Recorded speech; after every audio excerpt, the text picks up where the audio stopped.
As a doctor, as a surgeon, we are involved with major surgical interventions. Unfortunately, in our business, this is the only business in the world where a customer can die. No, taxi drivers.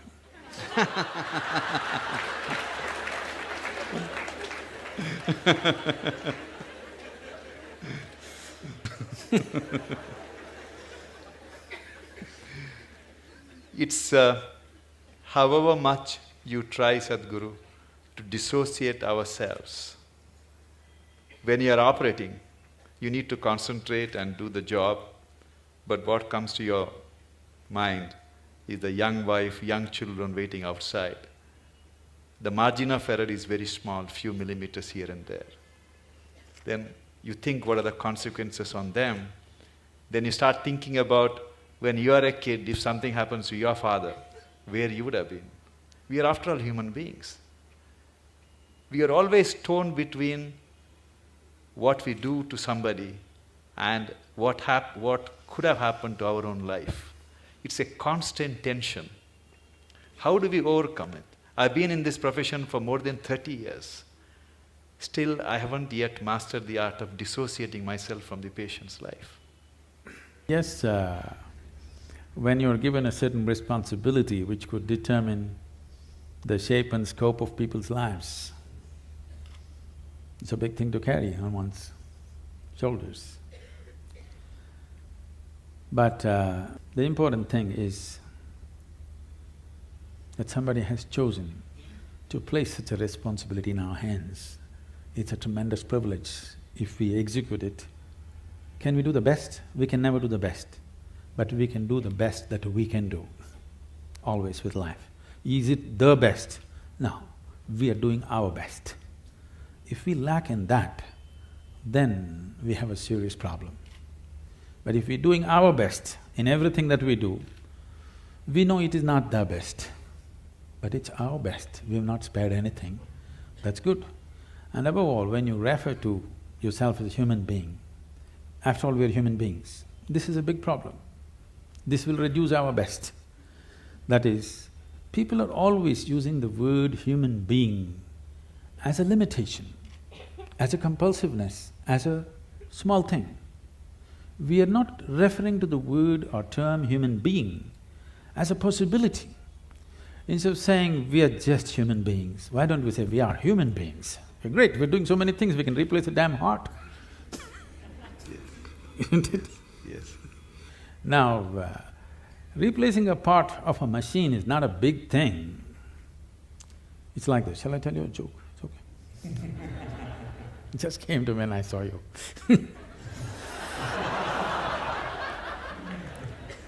So, a cardiac surgeon took his Aston Martin, which was giving him a little bit of trouble, engine trouble,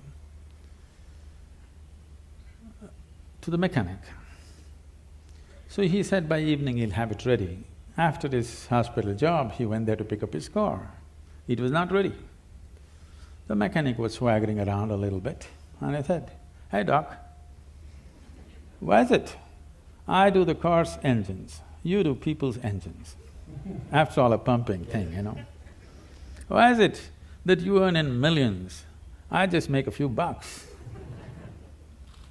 Come tomorrow, doc, we'll fix it." So the doctor looked at him and said, "Try to fix the engine when it's running."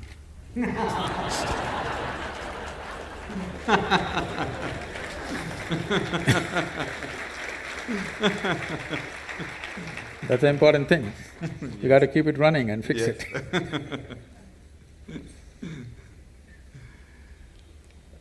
Sadhguru,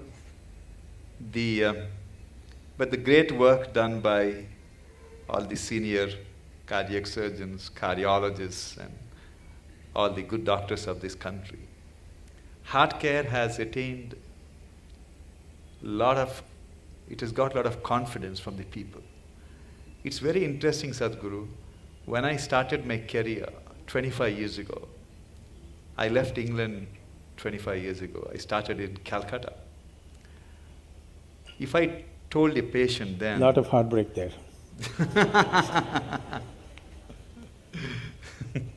If I told a patient then that he needed an operation, it required more than an hour of convincing him for an operation. But today, I face a different problem. You're standing in a line. Today, Sadhguru, when I tell a patient, after seeing all the reports, that you do not need an operation, I have to spend 1 hour to convince him why he doesn't need operation. Everyone wants heart operation, Sadhguru. Is it for romantic reasons or…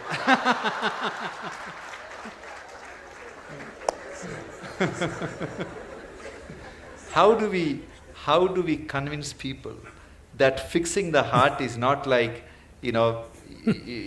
something wrong with your house, you get a plumber, he will fix it, or something wrong with the car, you change the parts. It is something different. We are not the magicians, or we are not the gods, and the nature is the best healer. And cardiac surgery is only a 50-year-old phenomenon. People have lived for… I think they have also realized it's a dumb pot. It's a big dilemma for all of us, Sadhguru. Today, people want something to be done on their body all the time.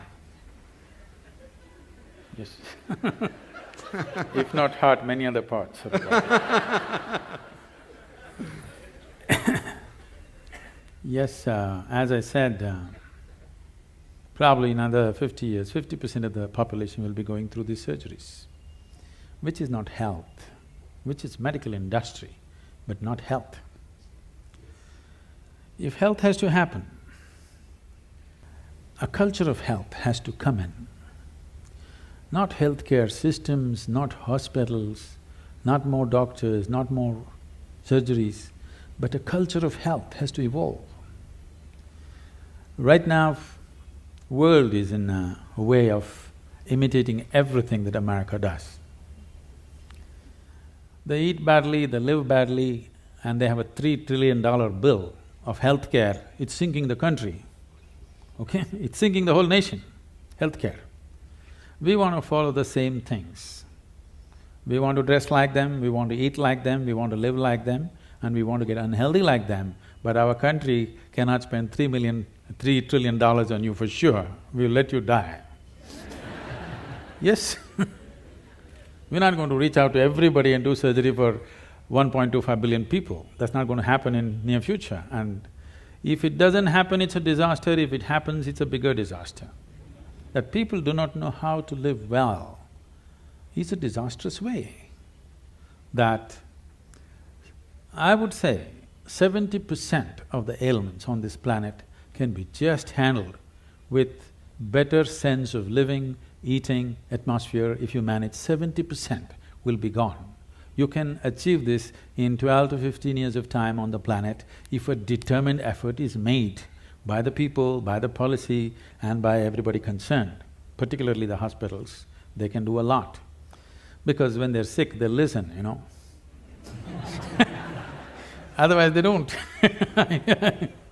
When they're well, they don't listen. When they're sick, they will listen. They have years, more years than 2 when they're sick. That's the time to talk to them as to how to live better. These things are not new to us, these are very strongly rooted in our cultural milieu, but we are throwing it away for something which will bring us a lot of trouble. For immediate attention, for immediate intervention, of course, medical intervention is primary and it's most vital, there's no question about that. But long-term health will not happen because of medical sciences as we know it. Long-term health of a society or a nation or the planet will not happen that way. We have to bring a culture of health. What is the way to live? What is the way to eat? How to keep our body? How to keep our mind? How to keep our breath? How to keep the atmosphere around us? If this culture is not brought into us from our childhood, I would say it must be brought into the school curriculum itself. It must be brought in, healthful ways of living, because if you do not build healthy people, You're going to have educated and sick people and you're going to build a nation or a world out of it?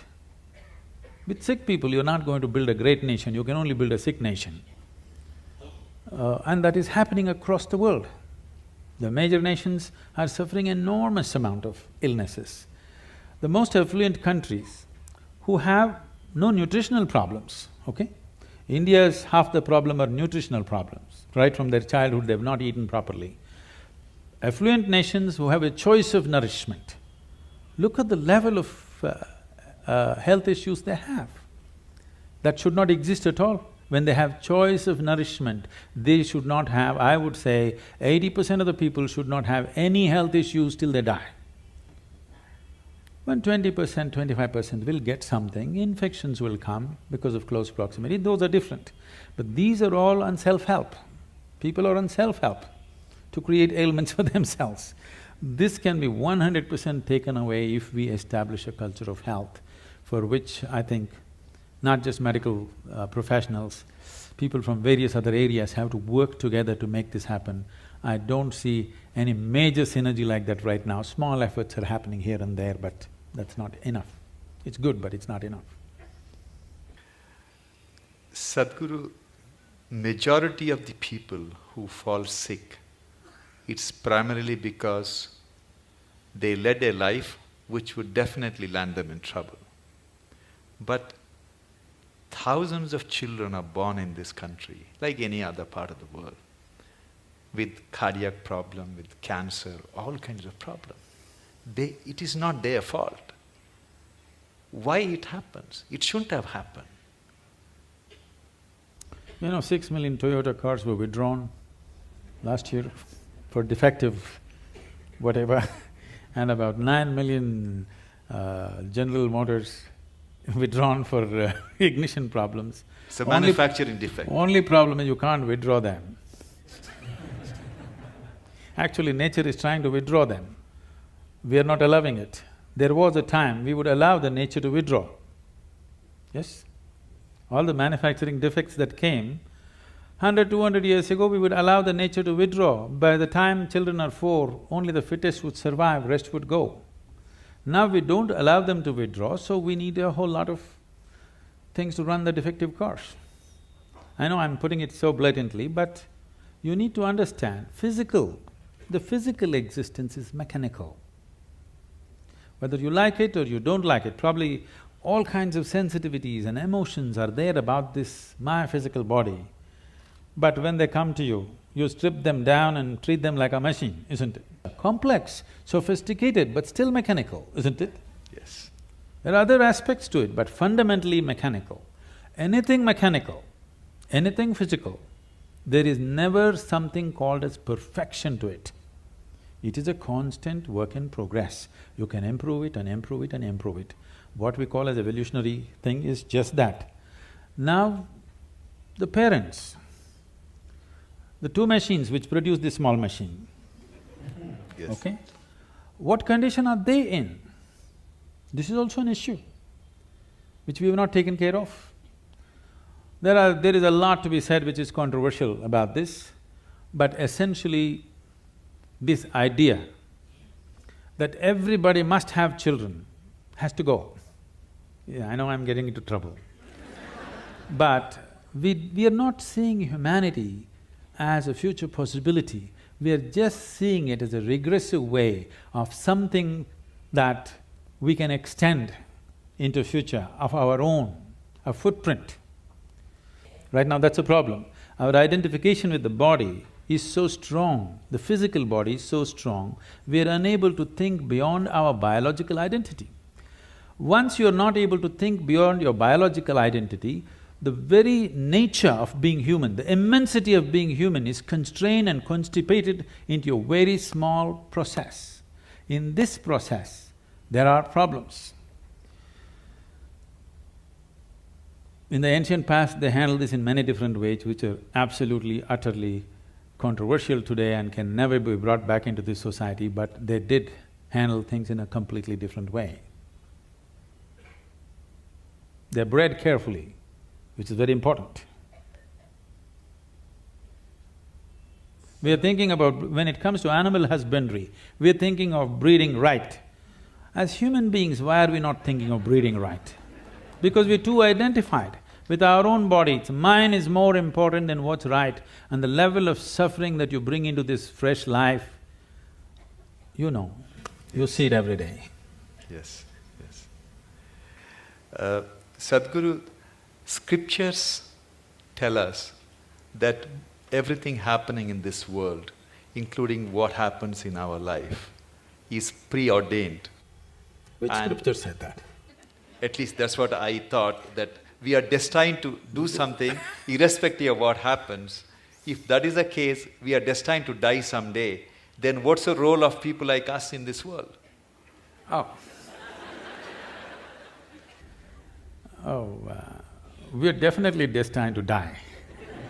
People come and tell me, Sadhguru, this man, my enemy, I can't bear him, I want to do something. I said, just wait, he will die. You don't have to do anything, just wait. Just be patient, that's all. So destined to die, yes. But I don't think ever any scripture has mentioned that your life is predetermined or preordained. This is an import from outside. You must understand the fundamental nature of what this culture is it's rooted in this. This is a godless culture, you must understand this. There has never been an idea of God in this country. It's an imported value, let me put this into perspective, because it upsets lots of people. We have many divine entities, many. We count some 33 million, something like that. How did all these gods come up? So, the idea, the monotheistic idea is there's a god sitting out there and doing things to you, so they believe in dictatorship. That there is somebody who determines everything. Not so in this culture. Here, there is no idea of God, but there are many divine entities. What are these entities? Generally, if you look back, the language that was used for all the deities that you have is, you're a Devi, is a yantra, always a yantra. The word yantra literally means a machine or a device or a tool. When I refer to our own yogic temples as tools, people get offended. Sadhguru, don't say that, it means more than our life. I said, if you are offended by this, you come to the ashram. I am going to give you a plumbing job to do in the ashram without tools. You must use your nails and your teeth and do plumbing in the ashram for 3 days. After 3 days, I'll give you a chain winch or a spanner. Will you worship or no? Will you worship the tool or no after having lost all your teeth? So the power of the tool is something that we always understood. We as human beings, we are who we are on this planet only because of the tools that we have created. If we did not have any tools, a dog would dominate us, isn't it? Yes or no? Yes. It's only because of the tools human beings have become who they are. So a screwdriver is a tool too, but there are subtler tools, energy tools, subjective tools, which can open up different dimensions of life. So for every dimension we create a different tool, a different possibility, because we clearly know without this tool we would never access this possibility. We bow down to it and we worship it, because without being worshipful it will not yield to you. We clearly know, gods are our making. It is just that others have forgotten. So here we told you, your life is your karma. This means your life is your making. Where is the question of preordained? Such a thing never arises in this culture. Thank you, Sadhguru. But it's dangerous for a doctor to think it's preordained.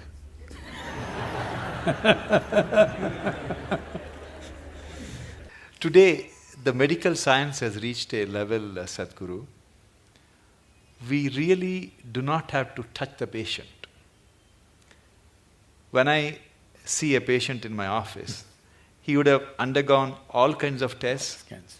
Everything is done, all the images are displayed, history is written, everything is planned. Technically, I can see the reports and tell the patient, okay, you need a bypass or you need valve replacement.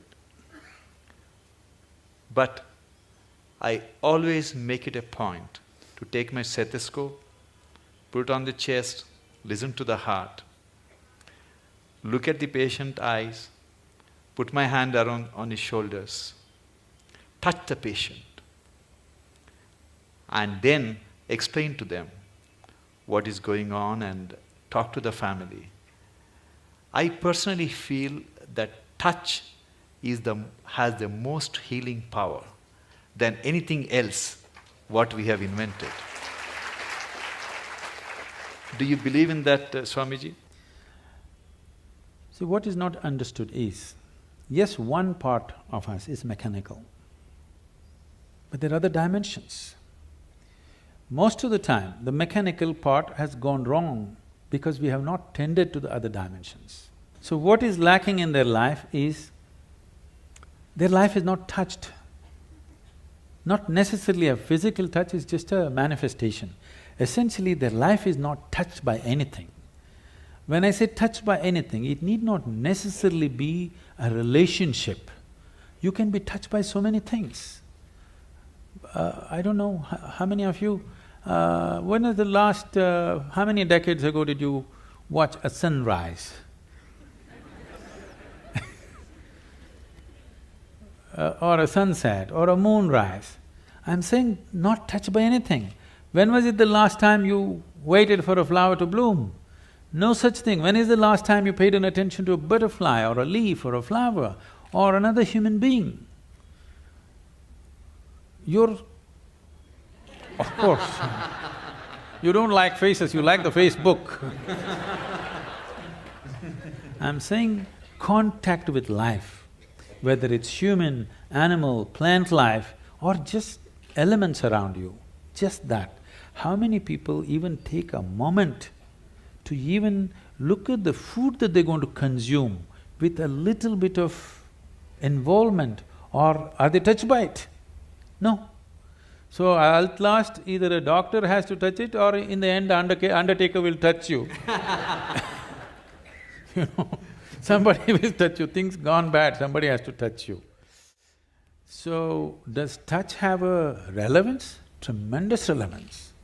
Touch need not always be physical, it can be in so many different ways.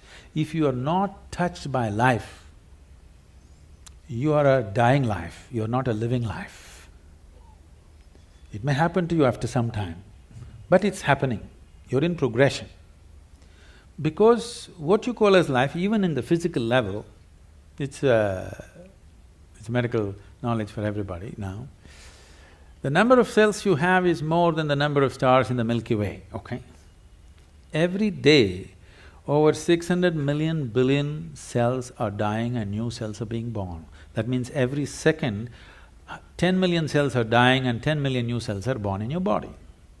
If you just leave the old guys, if you just take charge of these new 10 million cells every second that's coming up in your body, if you structure them properly, create them properly, if you have some say in how they will happen, if you have some influence as to how these fresh cells are born, your heart should be fixed, your brain should be fixed, everything should be fixed. Because that is the level of opportunity you have to rejuvenate your life second to second.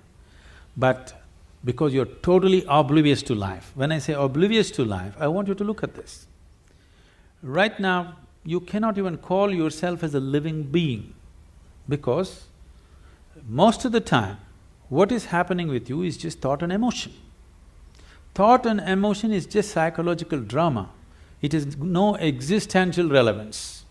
Here, 1,000 people can sit here and live in 1,000 different worlds right now. That means nobody is in reality.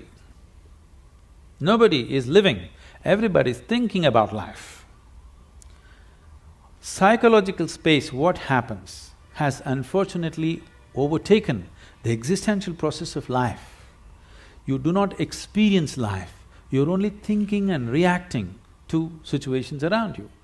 Thought and emotion is dominating everything. So right now, Today morning, sun came up on time.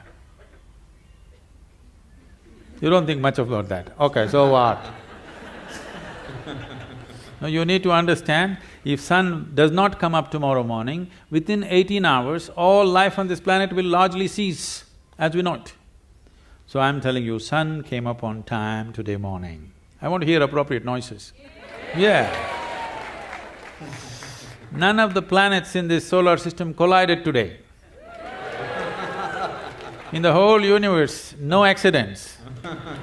In this endless cosmos, no accidents, everything going right. But you have one nasty little thought crawling in your head and it's a bad day. I'm saying you completely lost perspective with life. You lost perspective as to who you are. It's a kind of madness. So once you lose perspective as to who you are and what is your space and status in this existence, you are a sickness by nature. It's not the doctor has to diagnose you, it's already on. One day it will manifest to a point where his instruments or his touch will tell him, but it's already on. The process is on. When it goes beyond a point, he'll give you a prescription or a surgery. But the process is on, you're working hard towards it. There are large number of Indian or Western techniques of healing which may not have scientific data, but they work. And I have a personal experience. Many years ago, my wife developed lower backache. It was intense pain, excruciating pain. As usual, I took her to a neurologist, they did MRI and everything is fine, there is no problem, but poor thing, she was I'm really… glad you were not a spinal surgeon, otherwise you would have done it. Then my brother-in-law suggested that I should take her to see a acupuncture specialist. As a doctor, it was a bit embarrassing for me to go to somebody. And he didn't have a fancy clinic. I went to his house and he talked to my wife for a few minutes and he made her sleep flat on the floor. And Sadhguru, he took, from the heel, he started pressing on her lower back for 10 minutes as I was watching. I'm not exaggerating, she never had the lower back pain ever since. I'll show you thousands and thousands like that. Not even with any needles, simply. I was so fascinated because he cured my wife and he did something which I couldn't do it for 32 years. She was fine. There are many ways of treating people, and as professionals, we have to respect all the ways of treating. Definitely, I would say allopathic system is at its best when there's an emergency. When there is time, definitely other systems are way better if you ask me, in many ways. Particularly, this is something hardly known to people. In southernmost part of India, largely in Tamil Nadu, we have what is called a Siddha Vaidya. It's a most incredible medical system, so comprehensive. There are over 300,000 formulations. I don't think even modern pharmacopoeia has that. Over 300,000 formulations elaborately written down. And the fundamental difference between Ayurveda and Siddha is, Ayurveda is herb-based, Siddha is elemental. The only thing is, the skill level that it demands from the doctor is a challenge in modern world. This is something that you have to live, then only it works. The person who administers it is as important as what is administered. Who administers it? You're talking about touch, so who administers it is important, not just what is administered. But the nature of modern medicine is, you write a prescription, some chemist who knows nothing about it gives it, and they take it. It's only purely chemical and it works. But When there are chronic ailments, if there is infection, killing it with whatever, chemical bombing it is the way to do it. But when you're generating an illness from within, correcting it from within is most important. If there's an emergency, you have to intervene more aggressively, that's different. But these systems have such a comprehensive knowledge about health and well-being. But the problem is, it needs a lifelong involvement and dedication to become something good with this kind of system. It is not something that you can acquire as a profession and do it. Always it was seen as a sacred duty that you can actually… See, I want everybody to think about it, and I'm sure many times you're facing this within yourself. It is not a prescription, it is not a surgery, it is not something. It's a person's life, whether he lives or dies. I mean, your existence, it is not a case, it is not a statistic. For that person, it is the only life that he has. This needs far more deeper attention than just being handled as a profession. I think that sense of dedication and involvement, individual doctors might have grown into it, but still that's not there as a culture, that is not there. It should not be seen as a profession, that's what I'm saying. Yes, of course, monetary requirements are there, that will happen, that's a different thing. But first of all, it must be seen as a certain commitment and a certain privilege that you are able to either end or extend somebody's life is not a small privilege. Sadhguru, many years ago, when my son was a little kid, he gave me a book written by Swami Vivekananda. He was describing how ancient gurus could communicate with each other thousands of miles away just by thought. It's like a modern internet, how one computer can communicate with another computer in US or Europe, anywhere. Do you believe that human mind can be trained to influence another human mind or people's mind who are far away just by tuning our mind to the right frequency? Can it be trained? Can we learn that art? You're trying to beat the cell phone companies.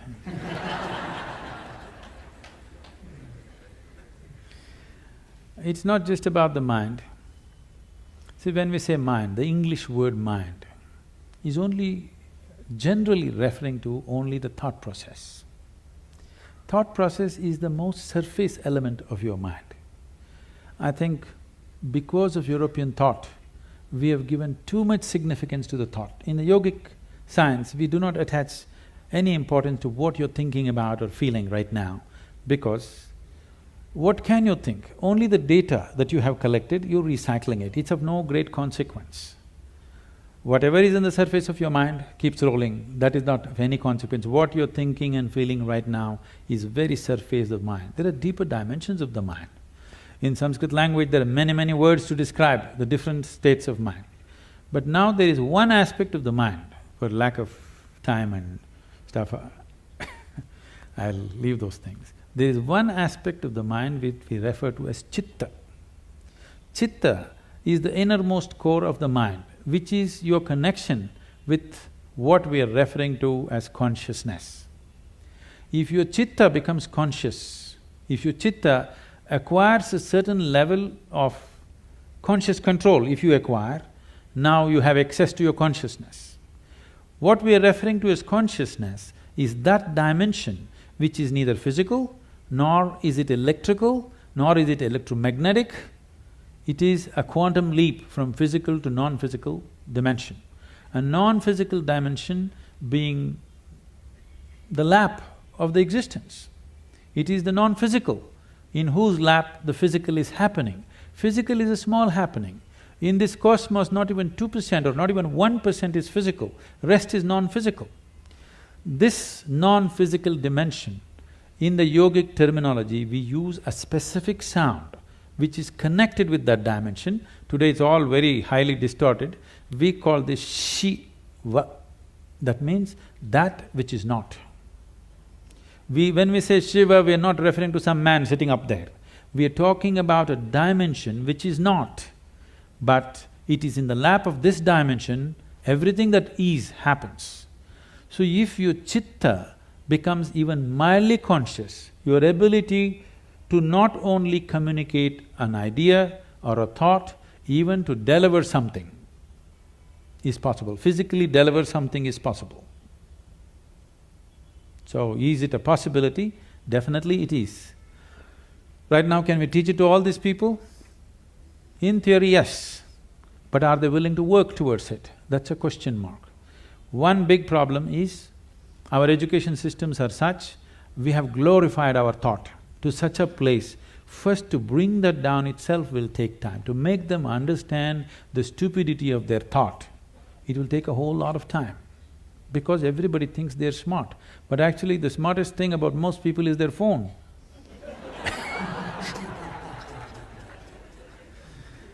Because your thought process is just an outcome of the limited data that you have gathered. It doesn't matter if I have read the libraries of the world, still it is too limited compared to what it is, what the creation is. With all the scientific development, we still do not know how a leaf really works. We do not know how a single atom in its entirety we do not know with all the scientific exploration.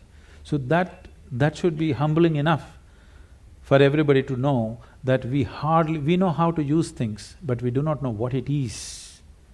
It will take lifetime of attention to even grasp the fundamentals of what it is. So if people are willing to first of all understand, like the whims of their heart, you just dismissed as dumb, okay? If they also understand the so-called smartness of their thought process and emotion is quite dumb, now it becomes easy. It becomes easy to train people that communication it's not like, now I want to generate this thought and give it to you, not like that. Things will happen to you before you think. What is best for you will simply happen to you even before you articulate in your mind. You don't have to ever think what you want to become, how you want to be. Life will just arrange itself. An intelligence beyond what you can contain in this bone box starts working for you, and it'll work. You've heard of Ramanujam and others, just opened a window with their Devi, and he becomes that kind of a mathematician, which is, even today after 1 century, they're still trying to figure out what he said. And the mathematical calculations that he gave is the backbone for describing the black holes in the universe. When he was there was no word called black hole, nobody knew there is such a thing. When we say black hole, what we are talking about is the curve of time and gravity, which is something modern science is battling with. He made mathematical background for that. As the curve increases, what is in existence, physical existence, becomes non-existence. So this is what it is when we say yoga. You reduce the curve in such a way that what is largely physical becomes non-physical. Once it's non-physical, time and space is not an issue. Once time and space is not an issue, communication is simply there.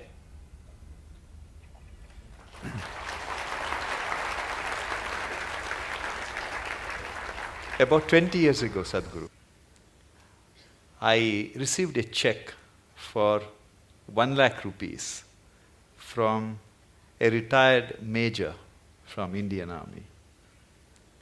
He just gave his name, he refused to, he didn't give his address. And he wrote a small note stating that the money I am giving you is too small for the path you have chosen. But God has His own mysterious ways of giving you the rest. It had a tremendous impact in what I thought, what I wanted to do. Is it because there is something called cosmic forces which are constantly trying to help society and doing, or it's something else which is influencing people to do something which is beyond their means? See, the ideas of something wants to help, something reaches out to you. I happened to be about 4 weeks ago, I was in Los Angeles and I was staying with some people there. And the bedroom was full of books, so I just picked up one of these books and saw. The author is saying, the core of the universe is love. Well, why would the core of the universe be love? Because this thing has been always told to people, from heaven God loves you, all these people. See, if you're having a roaring love affair right now with somebody next to you, here, will you look up and ask for rays of love to come towards you? I'm asking you. No, you made yourself in such a way nobody can love you. Now, only God can love you. If you say, God loves me, you must know you are such a pathetic, despicable case. If you made yourself in such a way nobody can help loving you, you are a wonderful human being, isn't it? So, we need to understand, there is something called human thought and emotion, human needs, of emotional needs of love, care, touch, this. The cosmos, or what you're referring to as the source of creation or divine, or if you want to use the word God, because God personifies thing, we will refuse to use that word. Let us say whatever is the source of creation, which we are referring to as God generally by religious this thing. Essentially, it is just an intelligence which is simply exploding into everything possible. If you're in rhythm with it, you will rise. If you're not in rhythm with it, it'll crush you. It has no love, it has no compassion, it has no intention of helping you, it has no intention of harming you, it has no nothing. If you understand the forces and ride it, you have a fantastic life. If you do not understand, it'll crush you. You've seen people doing surfboarding on the waves in the ocean. It is such a magical thing, just riding the waves. But if you don't do it right, if you go into the waves, it's like being in a concrete mixer, it'll just do that and it'll kill you. So one rides the wave, another gets crushed by the wave, that is all that's happening. The rest is all human interpretations. This is the first thing we have to stop, that we do not extend our thought and emotion to the existence. This is relevant between you and me. This is relevant between you and your family members. You love them, I love you, you love me, all this fine. Don't look up at the sky and say, I love you. It will not say, I love you back, because it has no such need. It's pure existence. This is what you have to become. If you sit here, you are a complete existence by yourself. This is a full-fledged life. It does not need anything from anybody. It has everything. It is connected with everything in the universe. It does not need anything. But we want to play our games, okay, we can do all this stuff, but you need to understand right now, we are trying to extend our compulsions to the whole creation. It doesn't work like that. Existence is not trying to help you. You may be in tune with it, bingo, you are. Whether you got in tune with it consciously or unconsciously, somehow you got in tune. That's why Shankara said, yogaratova bhogaratava. That means somehow you do it, I don't care. Your Shankara, Adi Shankara went to the extent of somehow you do it. You get it, man, that's important. How you get it, who cares? Sadhguru, I am constantly torn between my senior colleagues who are extremely skilled surgeons. Sadhguru, on the heart, there are some procedures which are done by very few people on this planet. I'll give an example. I do an operation called pulmonary endarterectomy. That's the blood clots from the leg goes to the lung arteries and it clogs up all the arteries. So 25 years ago, there was no cure for this. And once you're diagnosed, you're destined to die within a year. Today, people who are on home oxygen for 2 years, 3 years, you do the operation, they can go back to skydiving or they can go to scuba diving.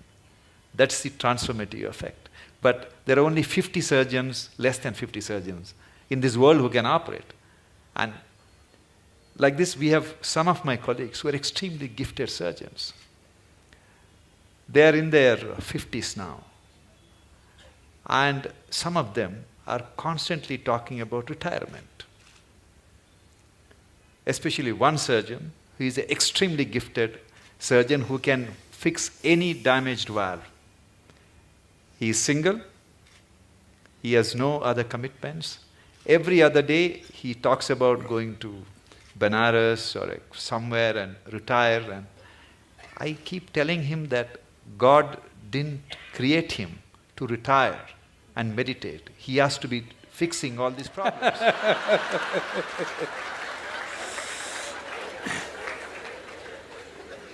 So he gives me extension every 6 months, Guruji. So at the end of 6 months, the usual rigmarole starts. He talks about retirement and everybody is depressed in the hospital. So how do you deal with this kind of people?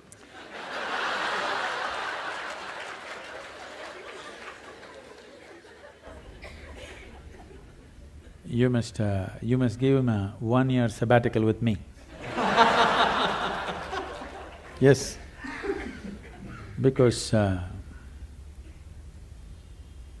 the need or the idea of retirement enters anybody's mind because of the monotony of what they're doing, whatever it may be.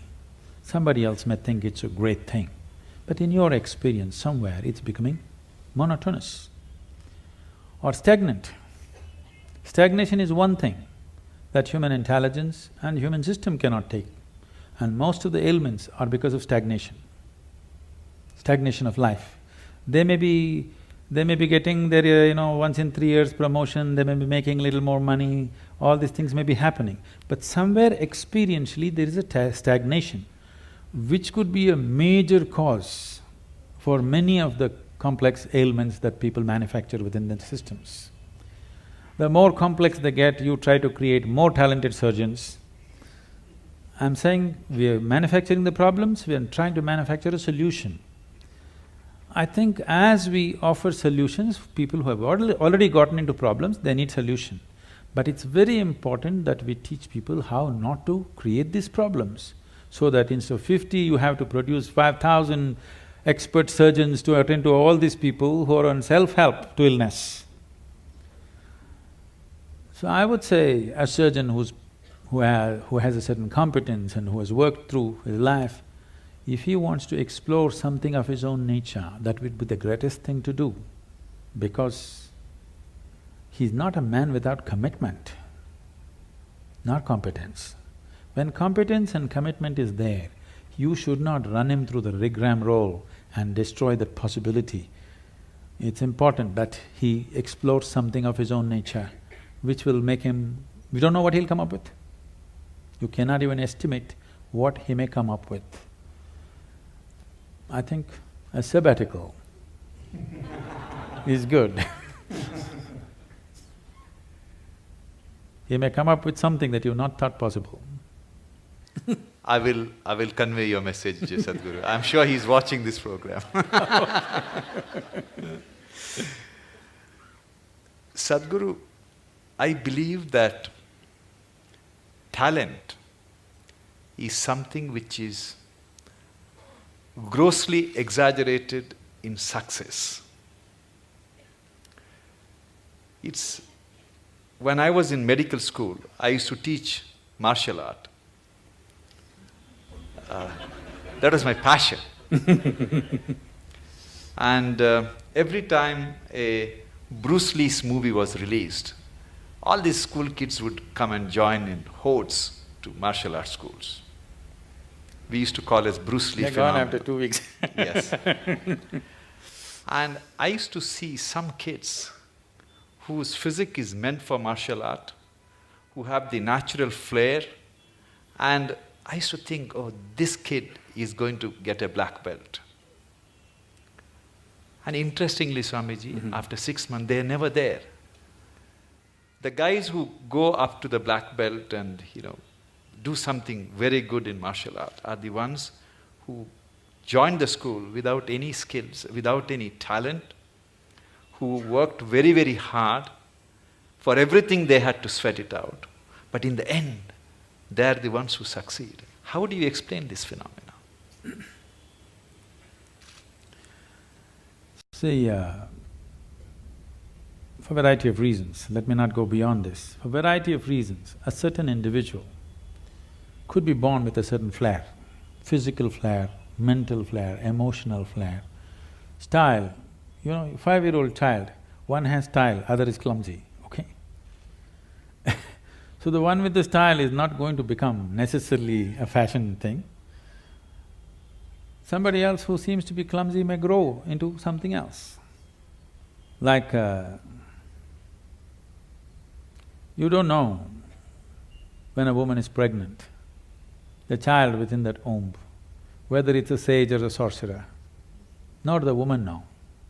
No, the mother does not know whether she is producing a sage or a sorcerer or what.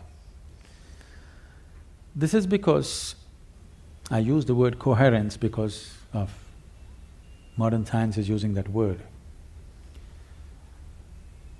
Who you are here right now, as you sit here, this is physics. Every subatomic particle is in constant contact with everything. What you call as cosmos is living life and it's a live mind. You have captured only one small part of it. If you work with only that one small part of what you have captured, both as life and as intelligence, you will function at a certain level. If you apply yourself to break the barriers of your limitations that you've set for yourself, then there is an intelligence beyond anybody's understanding, beyond anybody's estimate, which is available to you. Once this is available to you, people think you're superhuman. No, this is not about being superhuman. This is about realizing that being human is super. The immensity of being human has not been realized. So we are always making a kind of a mathematical calculation. Okay, if this person has this much IQ, maybe this is what he will become. This is what Newton's law, that everything that moves on this planet works to a mathematical precision or a geometric precision. That is, if you take a pendulum, the length of the pendulum will decide how it will swing. If you take a projectile, depending upon its mass, velocity and the trajectory, it will go to a certain place. That is not how the cosmos is working, because what you think is physical and not physical is all mixed up within this human being. The physical self, the psychological self, the emotional self, and who you call as myself, the life within you, the fundamental life process, these are all different dimensions. And the innermost core of who you are, which, because all the other words are corrupted, I'll use the word life or just you, what you call as me. This, if you allow it, if you do not identify it with any form, with your physical form or with other different identities that you take on, it has a way of being cohesive or collaborative with everything around. When we say somebody worked hard, all he is trying to do is stretch his boundary of identity, isn't it? He's trying to stretch his boundary. If he succeeds to stretch his boundary, something that was he never thought possible or imagined that is within his competence or capability becomes his. Miraculously, I can show you hundreds of people who come to me, we prepare them for a certain period and then we initiate them. In 24 hours, you will see the shape of their face will change. Genetics are altered in 24 hours' time. You can see the photographic images, they have actually changed dramatically overnight simply because of a certain extension of their identity. So, in the Indian spiritual milieu, so when you say spiritual, we must understand this. This is not about looking up or looking down. When we say spiritual, we are talking about transcending the limitations of physical. So right now, the physical is here as if it's a solid entity in people's experience. But modern physics is telling you and medical science is beginning to tell you, or if people don't understand, if they just hold their nose for 2 minutes, they understand that they are not an independent existence. It is in transaction, not just in terms of breath. Even on the level of subatomic particles, it's in constant transaction. If this transaction becomes even minutely conscious, suddenly you have immense capabilities that you never thought were possible. Biological identity is the most limiting identity that you have because it limits to the area of your body. Now when you strive, you break this. It doesn't matter in what way you strive. Most people strive in unconscious, unscientific, simply out of striving, they do things. But there are ways to strive scientifically in a proper way. There are tools to strive with specific direction to break the limitations of who we are. If you break this boundary, the subatomic particles are transacting, the intelligence is transacting, only you're missing the whole game. If you don't miss the game, if you are in the game of life, not in the game of thoughts and emotions, you are in the game of life, suddenly just about anything you want you can do, not this or that. I'm saying anything a human being can do, simply if he breaks his barriers. And these barriers are many levels, but the most fundamental thing is the identity.